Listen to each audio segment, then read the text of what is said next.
കുറെ നാളായിട്ട് കേരള മീൽസ് കഴിക്കാൻ വേണ്ടിയിട്ട് ഞാൻ ആഗ്രഹിച്ചിരിക്കുകയായിരുന്നു. അങ്ങനെ ആ, കഴിഞ്ഞ ദിവസം ഞാൻ ഇൻസ്റ്റാഗ്രാമിൽ ഒരു റീല് കണ്ടു. ആ, അതില് Kerala meals, Kerala fish curry, അവിടെ നമ്മുടെ നാട്ടിലുള്ള എല്ലാ ഫുഡ് ഐറ്റംസും അവിടെ ഉണ്ട്. അവര് എനിക്ക് തോന്നുന്നു ഇത് UK വേണ്ടിയിട്ട് അവര് നമ്മുടെ ഫ്ലേവേഴ്സോ അല്ലെങ്കിൽ സ്പൈസിനെസ്സോ ഒന്നും മാറ്റിയിട്ടില്ല. അപ്പോൾ ഞാനിത് ഇരുന്നത് കണ്ടിട്ട് എനിക്കാണെങ്കിൽ ഓക്കെ, എന്നാ പിന്നെ പോയി നോക്കാന്ന് വിചാരിച്ചു. അങ്ങനെ ഇന്ന് ഞാൻ പോവുകയാണ് അത് കഴിക്കാൻ. ഏകദേശം 1.5 മണിക്കൂർ ഡ്രൈവ് ഉണ്ട് ഇവിടെ നിന്ന്, ഞാൻ താമസിക്കുന്നിടത്ത് നിന്ന്. ഏകദേശം ഒരു 50-60 കിലോമീറ്റർ ഒക്കെ വരുമായിരിക്കും. ജസ്റ്റ് മീൽസ് കഴിക്കാൻ വേണ്ടിയിട്ട് 1.5 മണിക്കൂർ ഡ്രൈവ് ചെയ്ത് പോവാൻ പോവാ. അറിയില്ല, ആൾക്കാർ എന്നോട് ചോദിക്കും, നീ എങ്ങനെയാണ് ഈ ഒറ്റയ്ക്ക് പോയി ഫുഡ് കഴിക്കുന്നത്, ഒറ്റയ്ക്ക് പോയിട്ട് സിനിമ കാണുന്നത്, ഒറ്റയ്ക്ക് പോയി ഗെയിംസിന് പോകുന്നത്, അല്ലെങ്കിൽ ഒറ്റയ്ക്ക് പാർക്കിൽ പോകുന്നു, ഒറ്റയ്ക്ക് ട്രിപ്പ് പോകുന്നു. എനിക്ക് ഒറ്റയ്ക്ക് പോയി കാര്യങ്ങൾ ചെയ്യാൻ ഒരു വിഷമവും ഇല്ല. ആക്ച്വലി അത് എൻജോയബിൾ ആണ്. കൂട്ടുകാരോടെ പോകുന്നതും രസമാണ്. പക്ഷെ സ്വന്തമായിട്ട് ഒറ്റയ്ക്ക് പോകുമ്പോഴത്തേക്ക് നമുക്ക് ഇഷ്ടമുള്ള കാര്യങ്ങൾ നമ്മുടെ ടൈമില് ഇഷ്ടമുള്ള സമയത്ത് ചെയ്യാൻ പറ്റും. പിന്നെ മാത്രമല്ല, എനിക്ക് ലോൺലിനെസ് ഫീൽ ചെയ്യൂല അങ്ങനെ പോകുമ്പോ. ഇപ്പോ ഞാൻ തന്നെ സോളോ ട്രിപ്പ് 2-3 പ്രാവശ്യം പോയിട്ടുണ്ട്. ഒരിക്കൽ നോർത്തേൺ അയർലൻഡിൽ ഒരു 7 days. അന്ന് അവിടെ പോയപ്പോഴത്തേക്ക് ഒരു ഹോസ്റ്റലിലാണ്. പക്ഷെ അവിടെ നിന്ന് ഞാൻ അങ്ങനെ പല സ്ഥലങ്ങളിലോട്ടും ഇങ്ങനെ പോയി നൈറ്റ് വരും, എന്നിട്ട് അവിടെ താമസിക്കും. അങ്ങനെ ആയിരുന്നു ട്രിപ്പ്. അത് സഡൻ ആയിരുന്നു, സ്പോണ്ടേനിയസ് ആയിട്ട് ഞാൻ ഡിസൈഡ് ചെയ്തു. അതായത് ഇന്ന് ഡിസൈഡ് ചെയ്യുന്നു, ഫ്ലൈറ്റ് ടിക്കറ്റ് ബുക്ക് ചെയ്യുന്നു, പോകുന്നു. ഇന്നല്ല പോകുന്നത്, നെക്സ്റ്റ് ഡേ. അങ്ങനെ ആയിരുന്നു പോയെ. അങ്ങനെ പോയി അവിടുത്തെ ട്രിപ്പ് നന്നായിട്ട് എൻജോയ് ചെയ്തു, എന്നിട്ട് തിരിച്ചു വന്നു. അതുപോലെ ലാസ്റ്റ് ഇയർ ആണെന്ന് തോന്നുന്നു, ലാസ്റ്റ് ഇയർ ആണോ ഇയർ ബിഫോർ, ഞാൻ ഇവിടെ പോയായിരുന്നു, ജർമ്മനി ഒരു സോളോ ട്രിപ്പ് പോയായിരുന്നു. അത് ജർമ്മനി മാത്രം കാണാനാണ് ഞാൻ പ്ലാൻ ചെയ്തത്. എന്നിട്ട് ഒരു മിനിറ്റ്, ജർമ്മനി മാത്രം കാണാനാ പ്ലാൻ ചെയ്ത് പോയത്. പക്ഷെ അവിടെ പോയപ്പോഴത്തേക്ക് ആണെങ്കിൽ ട്രെയിനിന്റെ ഇത് കൂടുതലാ, ചാർജ് കൂടുതലാ. അവിടെ ഡ്യൂഷ്ലാൻഡ് അങ്ങനെ കണ്ട് പറയുന്ന ഒരു കാർഡ് ഉണ്ട്, ട്രെയിൻ കാർഡ്. അതുള്ളവർക്ക് പൈസ കുറവാ, ഇതില്ലാതെ പോകുന്നവർക്ക് ഭയങ്കര പൈസയാ. അങ്ങനെ നോക്കിയപ്പോഴത്തേക്ക് എനിക്കത് മുതലാവൂലെന്ന് തോന്നി. ഒന്നത് ഞാൻ അന്ന് ടൈറ്റ് ആയിരുന്നു. അപ്പൊ പിന്നെ വിചാരിച്ചു, ഓക്കെ, അങ്ങനെ പോകാൻ പറ്റിയില്ലെങ്കിൽ നമുക്ക് വേറെ കൺട്രി പിടിക്കാം. അങ്ങനെ ഞാൻ ജർമ്മനിയിൽ നിന്ന്, ഫ്രാങ്ക്ഫൂർട്ടിൽ നിന്ന് നേരെ എങ്ങോട്ടാ പോയേ, ഐ തിങ്ക് ലക്സംബർഗ് ആണെന്ന് തോന്നുന്നു. ലക്സംബർഗിലോട്ടൊരു ട്രെയിൻ ഉണ്ട്. അവിടെ നിന്ന് അങ്ങനെ ലക്സംബർഗ് പോയി. ലക്സംബർഗിലാണെങ്കിൽ നമുക്ക് ഫ്രീ ട്രാൻസ്പോർട്ടേഷൻ ആണ്, ആർക്കും ഫ്രീ ട്രാൻസ്പോർട്ടേഷൻ. അതൊരു ചെറിയ കൺട്രിയാ, പക്ഷെ ഭയങ്കര റിച്ചസ്റ്റ് ആയിട്ടുള്ള ഒരു കൺട്രിയാണ്. ആൾക്കാരുടെ വേജ് ഒക്കെ ഭയങ്കര കൂടുതലാണ്. അപ്പോൾ അവിടെ പോയി, നല്ല സ്ഥലമായിരുന്നു, നല്ല സൂപ്പർ സ്ഥലമായിരുന്നു. ഞാൻ അവിടെ എൻജോയ് ചെയ്തു. അവിടെ നിന്നൊരു പുള്ളിക്കാരനെ പരിചയപ്പെട്ടു. ആ പുള്ളിക്കാരൻ ജർമ്മനി താമസിക്കുന്ന, അയാള് നമ്മള് റുബിക്സ് ക്യൂബ് ഇല്ലേ, അത് സോൾവ് ചെയ്യുന്നതിൽ വേൾഡ് ബുക്ക് ഓഫ് റെക്കോർഡ്സിലൊക്കെ ഇതുള്ള ചെന്നൈക്കാരനാ. അപ്പോ നമ്മളിപ്പോ ഇൻസ്റ്റയിലൊക്കെ ഫോളോ ഒക്കെ ചെയ്യുന്നുണ്ട്. അങ്ങനെ പുള്ളിയെ പരിചയപ്പെട്ടു. പിന്നെ അവിടെ നിന്ന് ലക്സംബർഗിൽ നിന്ന് നേരെ ബെൽജിയം പോയി. ബെൽജിയത്തിലെ ഗെൻഡ് എന്ന് പറയുന്ന ഒരു സ്ഥലത്ത്, അവിടെ നല്ല നൈസ് ആയിരുന്നു. അവിടെ പോയിട്ട് കുറച്ച് ആൾക്കാരെയൊക്കെ പരിചയപ്പെട്ടു, ഹോസ്റ്റലിലുണ്ടായിരുന്നു. അങ്ങനെ അത് രസമായിരുന്നു. അവിടുന്ന് നേരെ ആംസ്റ്റർഡാം പോയി. ആംസ്റ്റർഡാം പോയിട്ട് എന്റെ റിട്ടേൺ ഫ്ലൈറ്റ് ജർമ്മനിന്നായിരുന്നു. പക്ഷെ ആംസ്റ്റർഡാം പോയിട്ട് പിന്നെ അവിടെ നിന്ന് ജർമ്മനി തിരിച്ചു വന്ന് ഫ്ലൈറ്റ് എടുത്ത് വരുന്നതിനെക്കാട്ടിലും ലാഭമാണ് അവിടെ നിന്ന് തന്നെ ഡയറക്റ്റ് ഫ്ലൈറ്റ് ബുക്ക് ചെയ്ത് തിരിച്ച് ലണ്ടനിലോട്ട് വരുന്നത്. അങ്ങനെ ഒരു പ്ലാനും ഇല്ലാതെ പോയിട്ട് ഞാൻ 4 രാജ്യം കണ്ടിട്ടാ വന്നത് ആ ഒരു 7 day ട്രിപ്പ്. ഒന്നുമില്ലെങ്കിലും എന്താ പറയാ, എനിക്കങ്ങനെ ഒറ്റയ്ക്ക് പോകുന്നതിന് ഒരു വിഷയമില്ല. ഇപ്പൊ ആലോചിച്ച് നോക്കിയാൽ നമ്മളിപ്പോ ഒരു ഗ്രൂപ്പായിട്ടാണ് പോകുന്നതെങ്കിൽ എനിക്ക് ഇങ്ങനെ പ്ലാൻ ചേഞ്ച് ചെയ്യാൻ പറ്റില്ല. അപ്പോഴേ ഒരു 100 അഭിപ്രായം വരും. ആൾക്കാർ ചിലർ പെട്ടെന്ന് ടെൻഷനാവും. അയ്യോ, നമ്മൾ പ്ലാൻ ചെയ്ത് നടന്നില്ലല്ലോ എന്ന് പറഞ്ഞിട്ട് ടെൻഷനാവും. ഇത് അതിന്റെ ആവശ്യമില്ല. നമുക്ക് തോന്നുന്ന പോലെ നമ്മുടെ പ്ലാൻ മാറ്റാം. ഇപ്പൊ ഒരു ദിവസം നമ്മൾ പ്ലാൻ ചെയ്ത പോലെ ഒരു മ്യൂസിയം വല്ലതും കാണാൻ പ്ലാൻ ചെയ്തിട്ടുണ്ടെന്ന് വെച്ചോ, അവിടെ പോകുമ്പോഴത്തേക്ക് മ്യൂസിയം ക്ലോസ്ഡ് ആണ്. അപ്പൊ എന്ത് ചെയ്യും?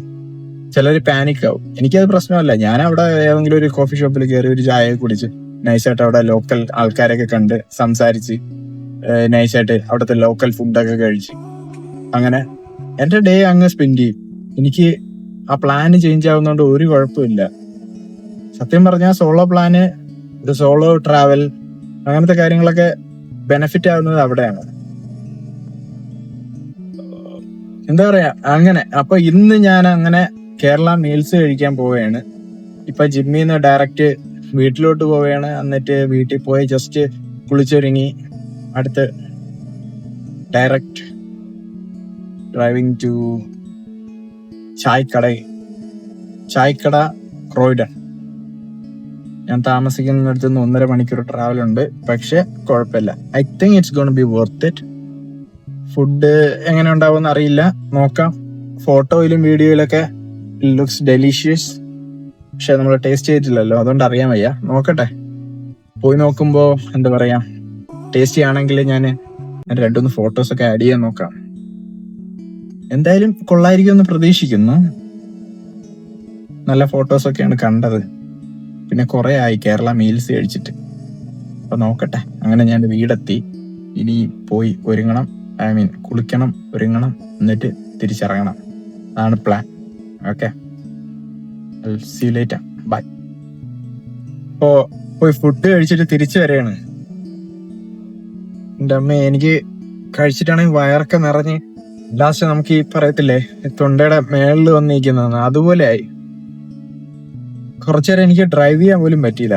ഞാൻ വണ്ടി എടുക്കുന്നതിന് മുന്നേ കുറെ നേരം പുറത്തുനിന്ന് കാറ്റൊക്കെ കൊണ്ട് അങ്ങനെ അത്രയും ആയിപ്പോയി.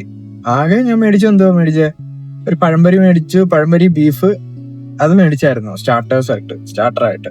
അത് മേടിച്ച് അതിന്റെ കൂടെ ഒരു നമ്മുടെ അടിച്ച ചായ, അതിന്റെ കൂടെ പിന്നെ ഒരു ചട്ടിച്ചോറിനകത്താണെങ്കിൽ എല്ലാം ഉണ്ടായിരുന്നു. അതിനകത്ത് ഫിഷ് ഉണ്ടായിരുന്നു, പൊരിച്ച ഫിഷ് ഉണ്ടായിരുന്നു, കറി വെച്ചത് ഉണ്ടായിരുന്നു, പിന്നെ ചിക്കൻ കറി ഉണ്ടായിരുന്നു, ചിക്കൻ ഫ്രൈ ഉണ്ടായിരുന്നു, ബീഫ് ഉണ്ടായിരുന്നു, പിന്നെ പിന്നെ തോരനുണ്ടായിരുന്നു, അച്ചാറുണ്ടായിരുന്നു, ഇഞ്ചിപ്പുളി ഉണ്ടായിരുന്നു, പിന്നെ വേറെന്തുണ്ടായിരുന്നേ, പിന്നെ ചക്കയല്ല, മരിച്ചീനി, കപ്പയുടെ ഒരു കറി, പിന്നെ പപ്പടം, അച്ചാറ്, പിന്നെ ചമ്മന്തി, 2 ടൈപ്പ് ചമ്മന്തി, പിന്നെ പരിപ്പ് കറി, പിന്നെ അവസാനം ഒരു ഡെസേർട്ട് ആയിട്ടൊരു പായസം. ഇത്രയും ഉണ്ടായിരുന്നു. ഇത് കഴിച്ചിട്ട് എനിക്ക് ചോറൊന്നും എനിക്ക് ഫിനിഷ് ചെയ്യാൻ പറ്റില്ല. പകുതി ചോറ് അവിടെ ഉണ്ട്. കറികൾ ഫുള്ള് ഞാൻ കഴിച്ചു തീർത്തു. എന്റെ പൊന്നെ, അന്യായം. എനിക്കിപ്പോഴും വയറ് ഇങ്ങനെ പൊട്ടാറായിരിക്കുന്ന പോലെയാണ് ഇരിക്കുന്നത്. ഇനി പോയിട്ട് ഒരു 2 മണിക്കൂർ കിടന്ന് ഉറങ്ങണം. ഞാൻ വിചാരിച്ചില്ല എനിക്ക് തിരിച്ചിങ്ങോട്ട് ഡ്രൈവ് ചെയ്ത് വരാൻ പറ്റുമെന്ന്.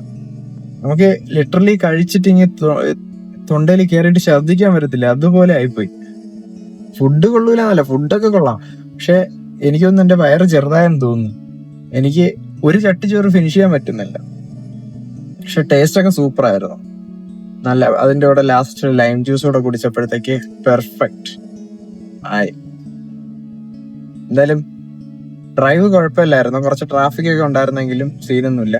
അങ്ങനെ പോയിട്ട് കുറെ നാളത്തെ ഇതായിരുന്നു. ചോറും കറികളും എല്ലാം കഴിക്കണം. അങ്ങനെ അത് കഴിച്ചു. ഇന്നത്തേക്ക് ഇനി ഒന്നും വേണ്ടാന്ന് തോന്നുന്നു. അങ്ങനെ അത്രയ്ക്ക് നിറഞ്ഞിട്ടുണ്ട്. ഇനി പോയി കിടന്ന് ഉറങ്ങണം.